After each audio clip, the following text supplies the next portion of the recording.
بصرہ میں ایک نوجوان تھا جس کے جسم سے ہمیشہ خوشبو آتی تھی، ہمیشہ خوشبو، اور اس کا جسم مہکتا رہتا تھا۔ لوگ تعجب کرتے تھے، اس سے پوچھتے تھے کہ بھئی تیرے جسم سے بڑی خوشبو آتی ہے، اس کی وجہ کیا ہے؟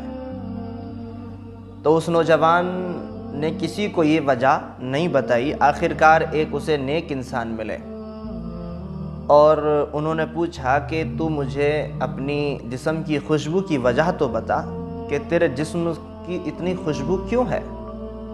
تو اس نے کہا کہ اگر آپ نیک شخص نہ ہوتے تو میں آپ کو بالکل بھی نہیں بتاتا، لیکن آپ پوچھ رہے ہیں تو پھر میں آپ کو بتاتا ہوں۔ سنیے اب یہ نوجوان کیا بتا رہا ہے۔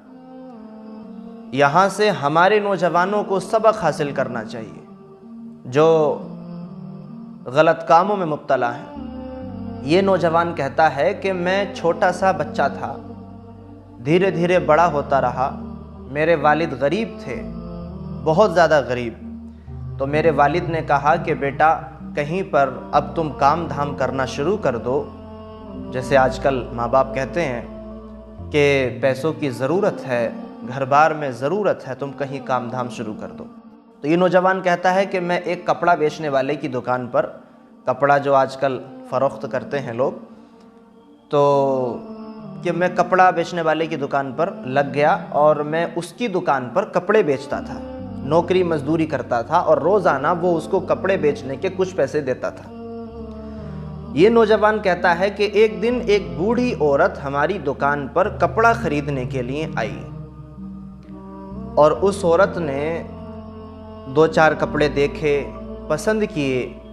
پھر اس نے کہا کہ ایک کام کرو، تم چند کپڑے لے کر کے ہمارے گھر چلو اور وہاں ہماری مالکی یعنی راجا کی بیوی رانی وہاں پر ہے، وہ کپڑے دیکھے گی، پسند کر لے گی اور جو بھی کپڑا پسند کرے گی آپ اس کو وہ اس کے پیسے دے دے گی اور آپ اس کو لے کر کے آ جانا، جیسے آج کل ہوتا ہے دکاندار گھروں گھر کپڑے لے کر کے چلے جاتے ہیں۔ تو یہ نوجوان بڑا خوبصورت تھا، بڑا اچھا نوجوان تھا۔ یہ خود کہتا ہے کہ میں اس وقت اتنا خوبصورت تھا کہ لوگ مجھے دیکھ کر کے تعجب کیا کرتے تھے۔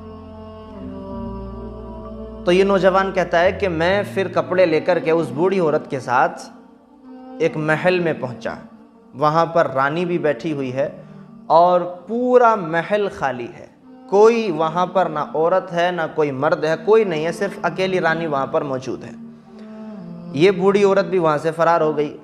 اب یہ نوجوان کہتا ہے کہ وہ رانی مجھے دیکھ کر کے غلط نظریں مجھ پر ڈالنے لگی اور میں چونکہ نوجوان تھا تو رانی نے اس کو دیکھتے ہی فوراً اس پر فدا ہو گئی اور اس کے ساتھ راتیں گزارنے کی تمنائیں کرنے لگی۔ اللہ اکبر!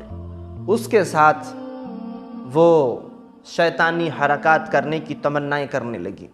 یہ نوجوان کہتا ہے کہ میں نمازی بھی تھا اس وقت اور آج بھی نمازی ہوں، اور میں کبھی بھی گناہ کی طرف نظر نہیں کرتا تھا، اور جب بھی کوئی گناہ کی بات آتی تھی تو اللہ تعالیٰ مجھے ہمیشہ محفوظ فرماتا تھا۔ میں نے کبھی کوئی گناہ کیا ہی نہیں تھا، ساری زندگی کوئی گناہ ہی نہیں کیا تھا اس نے۔ تو وہ نوجوان کہتا ہے کہ میں وہاں جب پہنچا اور اس رانی نے میرے اوپر غلط نظریں ڈالنی شروع کی اور مجھ سے اپنی خواہشات کا اظہار کیا، تو نوجوان کہتا ہے کہ میں بڑا پریشان ہو گیا کہ اب میں کیا کروں، یہاں سے میں کیسے جاؤں گا؟ تو اس نوجوان نے اس سے منع کرنے لگا کہ نہیں، میں یہ غلط کام نہیں کر سکتا، آپ کو کپڑا لینا ہے آپ کپڑا خریدیے، میں یہ غلط کام نہیں کر سکتا۔ تو رانی نے کہا کہ اگر تو میری خواہش پوری نہیں کرے گا اور میری بات نہیں مانے گا تو پھر میں تیرے اوپر الزام لگوا دوں گی۔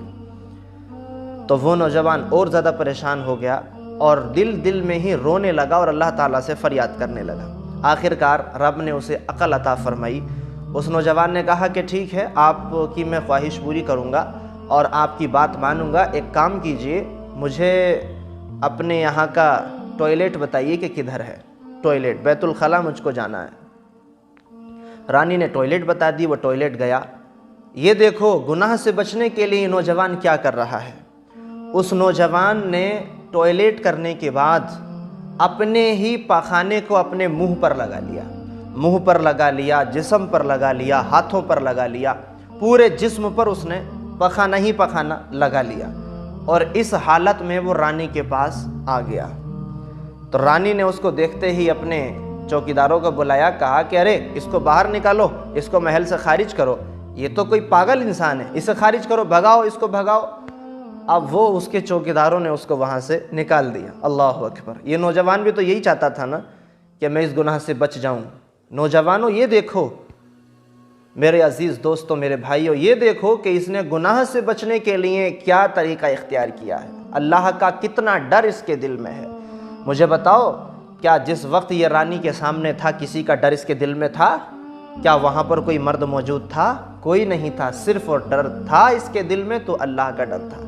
اللہ کے لیے اس نے گناہ کو چھوڑ دیا۔ لیکن جب کوئی رب کے لیے گناہ چھوڑتا ہے اور رب کی فرما برداری کرتا ہے تو پھر رب بھی اس کو نہیں چھوڑتا ہے، پھر رب اس کو تنہا نہیں چھوڑتا، اب رب بھی اسے انعام عطا فرماتا ہے۔ اب انعام کیا ملا یہ بھی سنو۔ وہ نوجوان کہتا ہے کہ میں اس محل سے باہر نکلا اور اللہ کا میں نے شکر ادا کیا، اپنے گھر آیا، نہایا دھویا، نماز وغیرہ پڑھی، اور کہتا ہے کہ میں رات کو سو گیا۔ میں نے خواب میں دیکھا کہ حضرت جبریل علیہ السلام تشریف لے کر کے آئے۔ حضرت جبریل، اور حضرت جبریل علیہ السلام نے کہا کہ اے شہزادے، تو نے جو کام کیا ہے اللہ تعالیٰ نے تجھے حضرت یوسف کے غلاموں میں شامل فرما لیا، اور اللہ تعالیٰ فرشتوں میں تیرے وجہ سے تیرے اوپر اللہ تعالیٰ فخر کر رہا ہے۔ ان اللہ یباہی بک الملائکہ، اللہ تعالیٰ تجھ پر فرشتوں میں فخر کر رہا ہے، تیرا چرچا کر رہا ہے، اور اللہ فرما رہا ہے کہ یہ وہ نوجوان ہے کہ جس نے میری وجہ سے گناہ کو چھوڑا ہے، میں اس کے لیے جنت میں 600 محل عطا کروں گا۔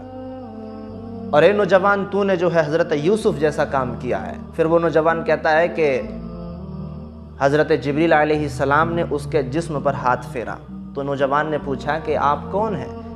تو حضرت جبریل نے کہا کہ میں جبریل ہوں۔ کہا کہ آپ ہاتھ کیوں پھیر رہے ہیں؟ تو حضرت جبریل علیہ السلام نے ارشاد فرمایا کہ اللہ تعالیٰ تجھے دنیا میں بھی نعمت دینا چاہتا ہے اور آخرت میں بھی نعمت دینا چاہتا ہے۔ آج کے بعد سے اللہ تیرا جسم ایسا بنا دے گا کہ جب تک تو دنیا میں رہے گا رب قدیر تیرے جسم میں خوشبو پیدا فرما دے گا۔ تو وہ نوجوان کہتا ہے کہ میرے بزرگ جو ان سے پوچھ رہے تھے نا، نوجوان کہتا ہے کہ جو آپ پوچھ رہے تھے اس کا جواب یہ ہے، اس وجہ سے اس دن سے آج تک میرے جسم میں خوشبو آتی ہے۔ لہٰذا میرے نوجوان بھائیوں، گناہ سے بچو، زنا سے بچو۔ یہ زنا اس وقت بہت عام ہو رہا ہے۔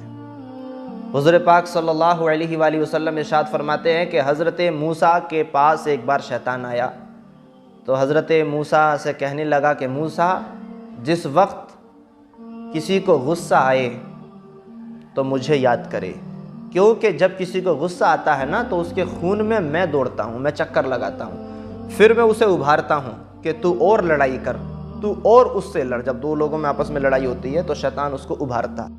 تو پھر شیطان نے کہا کہ موسیٰ، جب جنگ ہو تو تب بھی مجھے یاد کرو، کیونکہ جنگ میں جب لوگ بھاگنے لگتے ہیں یا جنگ میں خطرہ محسوس کرتے ہیں تو میں لوگوں کے دلوں میں وسوسے پیدا کرتا ہوں کہ جنگ سے بھاگ جاؤ، اور اللہ کی مخالفت میں لوگوں سے کرواتا ہوں، ان کو ان کی بیوی بچے یاد دلواتا ہوں اور جو ہے ان کو جنگ سے ہٹا دیتا ہوں۔ پھر تیسری بات ابلیس نے یہ کہی کہ موسیٰ، جس وقت ایک آدمی اور ایک عورت دونوں انجان ایک جگہ بیٹھے ہوں، اکیلے بیٹھے ہوں، تنہائی میں ہوں، تو اس وقت بھی مجھے یاد کرو، کیونکہ جب ایک مرد اور ایک عورت تنہا ہوتے ہیں، اکیلے ہوتے ہیں، سیکلیوزن میں ہوتے ہیں، تو شیطان کہتا ہے کہ میں دونوں کے دلوں میں شہوت ابھارتا ہوں اور زنا کے لیے ان کو ابھار دیتا ہوں، اور جب تک میں سکون ہی نہیں مجھے ملتا، جب تک میں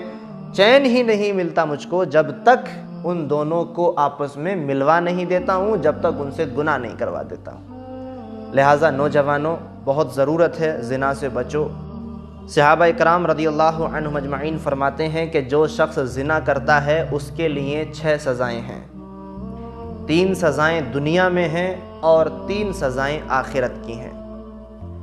پہلی سزا تو یہ ہے کہ اللہ تعالیٰ اس کی عمر کم کر دیتا ہے، زنا کرنے والے کی عمر کم ہو جاتی ہے۔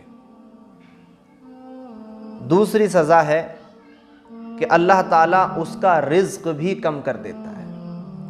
اور تیسری سزا یہ ہے کہ زنا کی وجہ سے اللہ تعالیٰ اسے لوگوں کی نظروں میں ذلیل کر دیتا ہے۔ آج دیکھ لو پوری دنیا میں کہیں بھی اگر زناکار ملے گا تو لوگوں کی نظروں میں وہ ذلیل ہی ملے گا، ایک شخص بھی اس کی تعریف کرنے والا نہیں ملے گا۔ پھر صحابہ کہتے ہیں کہ اللہ تعالیٰ 3 سزائیں آخرت میں دے گا۔ پہلی سزا ہے اللہ کا غضب، دوسری سزا ہے حساب، اللہ تعالیٰ اس سے سختی سے لے گا۔ پہلی سزا اللہ اس پر غضب کرے گا، دوسری سزا اللہ تعالیٰ جب اس کا حساب لے گا تو بہت زیادہ سختی سے لے گا، اور تیسری سزا ہے اللہ اس کو جہنم میں داخل کر دے گا۔ جس وقت بندہ مومن زنا کرتا ہے، اللہ اکبر، حضور فرماتے ہیں کہ اس کا ایمان نکل کر کے اس کے سر پر ٹنگ جاتا ہے، اور اگر اسی حالت میں موت آ جائے تو اللہ کی بارگاہ میں بے ایمان ہو کر کے جاتا ہے۔ لہٰذا اللہ کا خوف کرو۔